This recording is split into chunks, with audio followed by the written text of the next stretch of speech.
आज हम बात करेंगे कैनिजारो रिएक्शन की। वो रिएक्शन जो एक डिसप्रपोर्शनेशन रिएक्शन है। डिसप्रपोर्शनेशन का मतलब ये होता है वो रिएक्शन जिसमें रिडक्शन और साथ में ऑक्सीडेशन दोनों परफॉर्म हो। अब ये किसका रिडक्शन किसका ऑक्सीडेशन, तो ये एल्डिहाइड का ही रिडक्शन और एल्डिहाइड का ही ऑक्सीडेशन होता है। तो ये रिएक्शन मेनली ये समझो कि एल्डिहाइड ही शो करते हैं। अब एल्डिहाइड हमारे पास जैसे हो RCHO, बेसिकली एक इंटरमीडिएट होता है जो दो रिएक्टेंट स्पीसीज के बीच में होता है। मतलब अगर तुम इसे ऑक्सीडाइज करोगे तो क्या बनाएगा, कार्बोक्सिलिक एसिड, और अगर इसे रिड्यूस करोगे तो ये यहाँ पे बनाएगा RCH2OH। मतलब ये फॉर्म करेगा यहाँ से कार्बोक्सिलिक एसिड और साथ में यहाँ पे फॉर्म होगा एल्कोहल। मतलब तो एल्डिहाइड जो होता है वो एल्कोहल और कार्बोक्सिलिक एसिड दोनों में कन्वर्ट हो सकता है। तो कैनिजारो रिएक्शन एक ऐसी रिएक्शन है जिस रिएक्शन में ये एक ही टाइम पे दोनों में कन्वर्ट होता है। अब एल्डिहाइड, तो क्या सभी एल्डिहाइड कैनिजारो रिएक्शन देते हैं, क्योंकि एल्डिहाइड तो कई होते हैं। तो ऑल एल्डिहाइड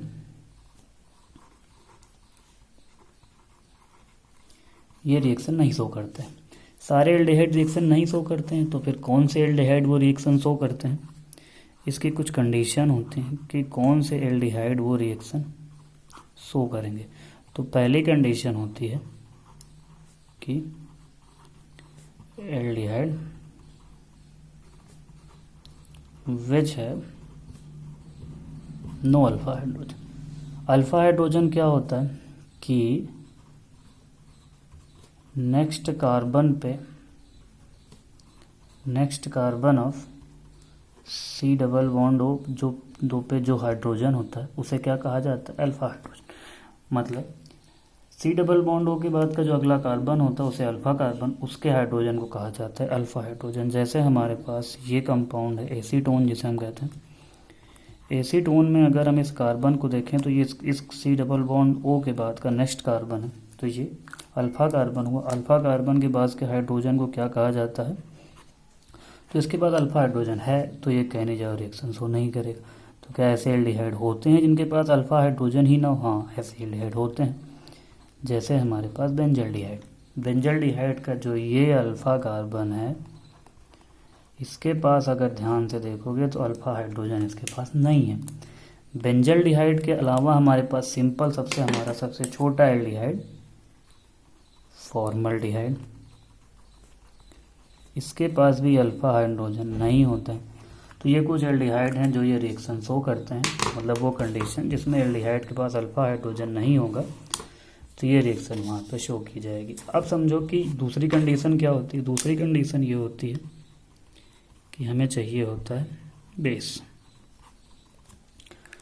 तो बेस ज़रूरी होता है, तो उसके लिए हम यूज करते हैं लगभग 50% KOH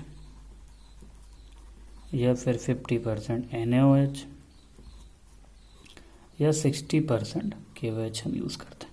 अब क्या परसेंट से फ़र्क पड़ता है? हाँ, काफ़ी फ़र्क पड़ता है। ये थोड़ी अननेचुरल सी चीज़ होती है जो बुक्स में भी नहीं होती। मतलब ऐसा नहीं किसी बुक्स में नहीं होती, किसी बुक से तो मैंने भी पढ़ी तो होती है, लेकिन जनरली हर बुक्स में नहीं मिलती। अगर इसका तुम एग्ज़ाम्पल देखो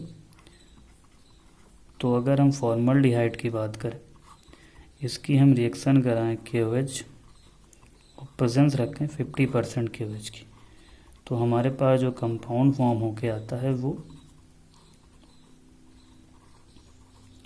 मतलब ये हमारे पास कार्बोक्सिलेट आयन साथ में ये एल्कोहल। अब देखो, अगर तुम कार्बोक्सिलेट आयन को देखोगे तो यहाँ पे अगर एल्डिहाइड के पास से हम कार्बोक्सिलेट तक जाएं तो यहाँ पे क्या हो रहा है, ऑक्सीडेशन। और एल्डिहाइड के पास से एल्कोहल पे जाएं तो यहाँ पे क्या हो रहा है, रिडक्शन। मतलब उसी कंपाउंड का क्या हो रहा है, ऑक्सीडेशन, उसी कंपाउंड का क्या हो रहा है, रिडक्शन।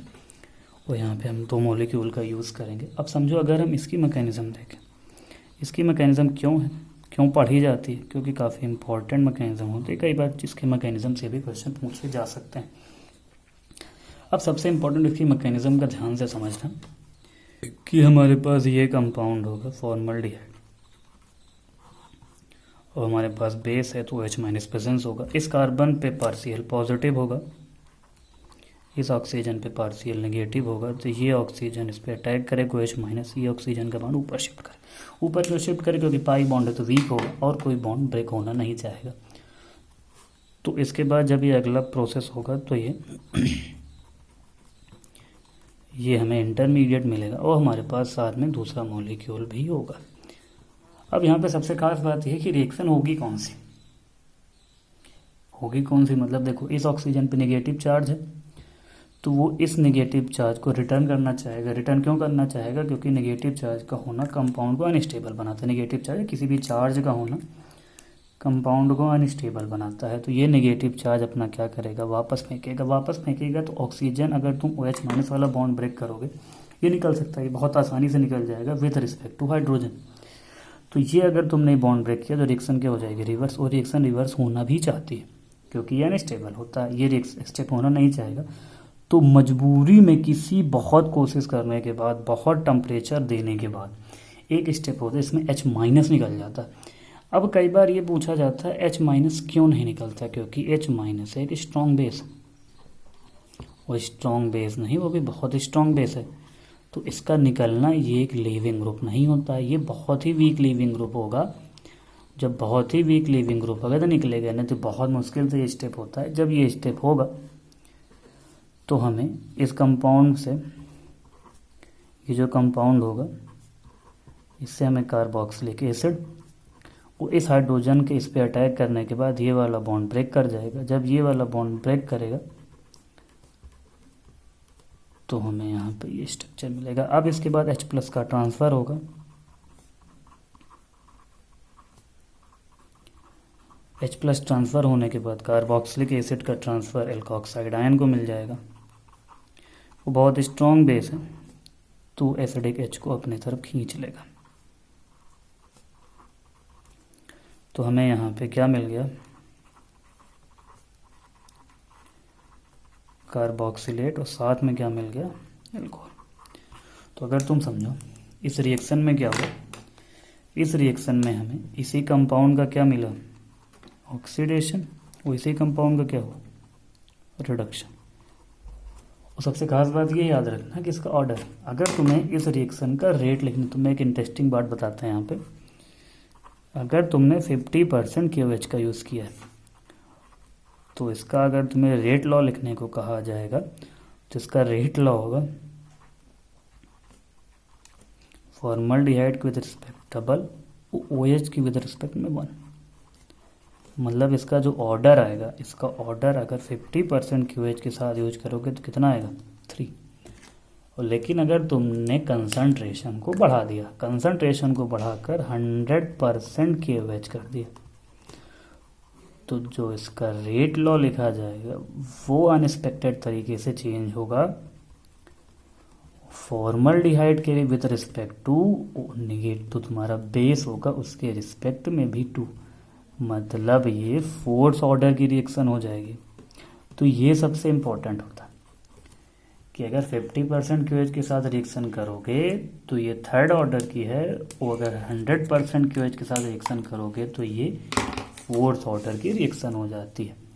तो ये था पूरी कहानी कैनिजारो रिएक्शन की, जिसमें सबसे बड़ी बात यह है कि एल्डिहाइड होना चाहिए और वो एल्डिहाइड जिसके पास अल्फा हाइड्रोजन नहीं होने चाहिए, तो वो कार्बोक्सिलेट आयन और साथ में अल्कोहल। अब कई बार ये होता है कि self Cannizzaro, cross Cannizzaro, intramolecular Cannizzaro, कई कैनिजारो होती हैं जिसे हम आगे की वीडियो में देखेंगे। अगर पसंद आए तो लाइक करें।